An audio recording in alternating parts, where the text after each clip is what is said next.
Assalamualaikum warahmatullahi wabarakatuh. Salam kenal dari saya Erliana Putri Febrianti, mahasiswa Universitas 17 Agustus 1945 Surabaya, Fakultas Fisik, Prodi Administrasi Publik, NBI 1111938, mahasiswa semester 5. Di mata kuliah aplikasi teknik informasi yang diajarkan oleh Bapak Habib, saya mendapatkan banyak pengetahuan yang saya akan jelaskan secara singkat beberapa topik yang ada di mata kuliah aplikasi teknik informasi tersebut. Yang antara lain ada satu, aplikasi multimedia. Yang kedua, ada augmented reality dan virtual reality. Yang ketiga, ada artificial intelligence. Yang keempat, ada e-governance. Yang kelima, ada e-business dan e-commerce. Oke, sekarang mulai dari pertama.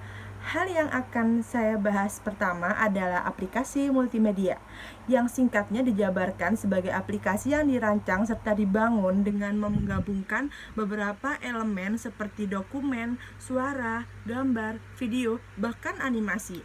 Di dalam aplikasi multimedia tersebut terdapat beberapa software, yang contohnya ada antara lain ada MP3, ada video drive, ada radio, internet, dan berbagai macam permainan lainnya. Untuk aplikasi ini ada beberapa syarat tambahan perangkat untuk komputer jika ingin mendownload seperti sound card, graphic card, speaker, mikrofon, dan software yang mendukung untuk melakukan akses multimedia.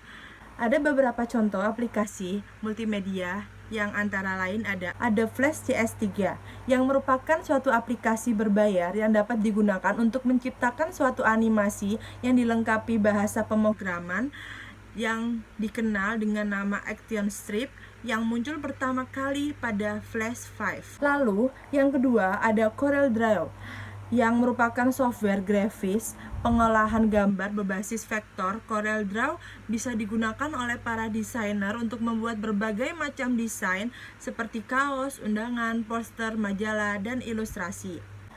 Yang kedua yang akan saya bahas tentang augmented reality atau AR yang merupakan pengalaman interaktif dari lingkungan dunia nyata di mana objek yang berada di dunia nyata ditingkatkan oleh informasi persepsi yang dihasilkan komputer yang kadang-kadang di beberapa modalitas sensorik termasuk visual, pendengaran, haptik, dan penciuman.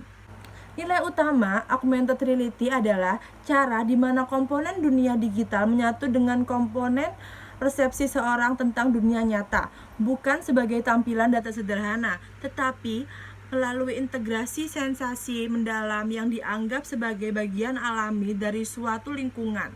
Sistem AR fungsional paling awal yang memberikan pengalaman realitas campuran yang imersif bagi penggunanya.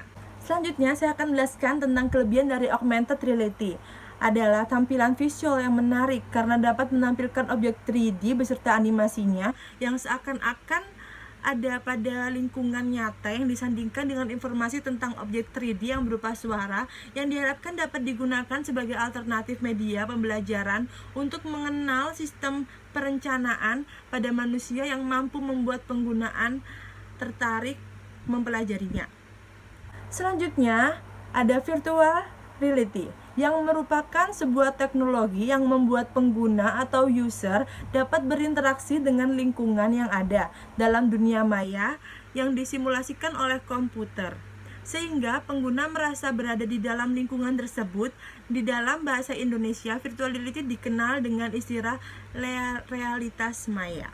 Bisa dibilang virtual reality ini merupakan proses penghapusan dunia nyata di sekeliling manusia, kemudian membuat si pengguna merasa tergiring masuk ke dunia virtual yang sama sekali tak bersentuhan dengan dunia nyata. Selanjutnya, saya akan menjelaskan tentang kekurangan dari virtual reality. Kekurangan dari virtual reality ini ialah bagi penggunanya mungkin mengalami perasaan kehilangan realitas yang perasaan isolasi saat mereka berinteraksi dengan dunia buatan, bukannya dunia nyata dengan orang sungguhan. Akhirnya virtual reality dapat meningkatkan pengangguran lebih sedikit orang yang diperlukan untuk merancang proyek-proyek yang sedang dijalaninya. Lalu, jika kelebihan dari virtual reality, banyak sekali keuntungan menggunakan virtual reality.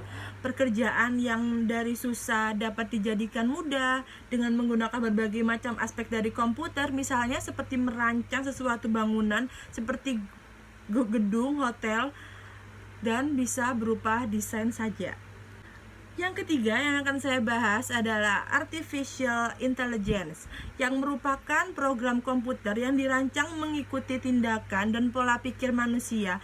Tak hanya perusahaan-perusahaan besar, kini AI mulai menyentuh sejumlah teknologi seperti ponsel yang telah menjadi gaya hidup masyarakat perkotaan. Kehadirannya di sejumlah perangkat teknologi sehari-hari mampu memberikan kemudahan bagi penggunanya. Dampak dari artificial intelligence memiliki banyak dampak baik seperti meningkatkan efektivitas kerja. Sistem dengan kecerdasan buatan cenderung bekerja lebih cepat, akurat, dan minim kesalahan yang diakibatkan oleh kesalahan juga kecerobohan. Karena memang tanpa disadari, keberadaan mesin dengan kecerdasan buatan dapat memperbesar kesenjangan sosial, karena para investor juga perusahaan artificial intelligence akan meraup banyak keuntungan, sedangkan masyarakat yang digantikan kerjaannya oleh mesin akan mengalami kemiskinan.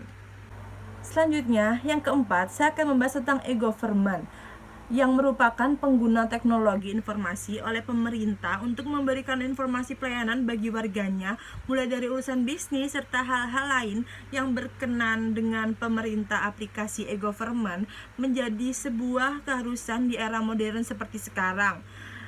Keberadaan menjadi sarana yang memudahkan masyarakat dalam mengurus berbagai keperluan administrasi terkait pemerintah.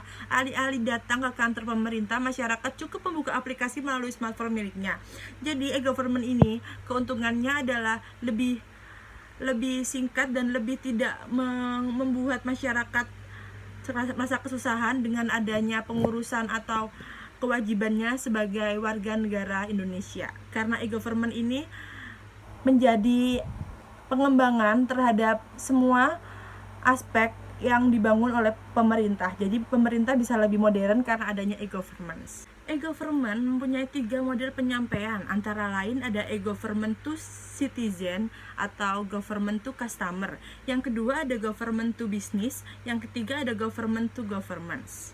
Yang kelima atau yang terakhir, saya akan membahas tentang e-bisnis, yang merupakan semua transaksi yang terjadi di dalam bisnis online. Transaksi tersebut meliputi penjualan langsung ke customer atau ke konsumen, transaksi dengan produsen dan pemasok, interaksi yang dilakukan dengan mitra bisnis.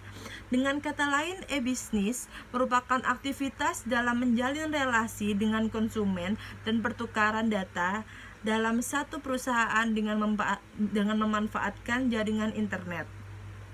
Jadi, e-bisnis itu ketika ada penjual dan pembeli atau pemasok dan penjual berinteraksi, dan mereka akan melakukan atau berencana untuk membuat bisnis internet di jaringan internet. Selanjutnya, e-commerce merupakan pemanfaatan jaringan internet untuk proses jual beli, penggantian produk, dan pelayanan. Dengan kata lain, e-commerce merupakan transaksi bisnisnya yang meliputi transfer maupun serah terima kepemilikan hak atas suatu barang atau jasa dengan menggunakan internet. Transaksi bisnis yang dimaksud meliputi pembelian dan penjualan barang serta jasa melalui internet. Pada prinsipnya, e-commerce melibatkan transaksi uang, sedangkan e-bisnis tidak melibatkan transaksi uang. Jadi e-commerce ini seperti jalur untuk jual belinya. Jadi seperti transfer uang, lalu e-money atau pembayarannya, begitu. Oke, sekian pembahasan yang bisa saya jelaskan sedikitnya dari 5 topik yang sudah saya jelaskan dari awal. Jika ada salah kata maupun salah penjelasan dari saya dan ataupun ketidakjelasan dari penjelasan saya mohon maaf yang sebesar-besarnya. Dan saya akhiri dan sampai jumpa di pembahasan lain. See you, terima kasih. Assalamualaikum warahmatullahi wabarakatuh. Bye.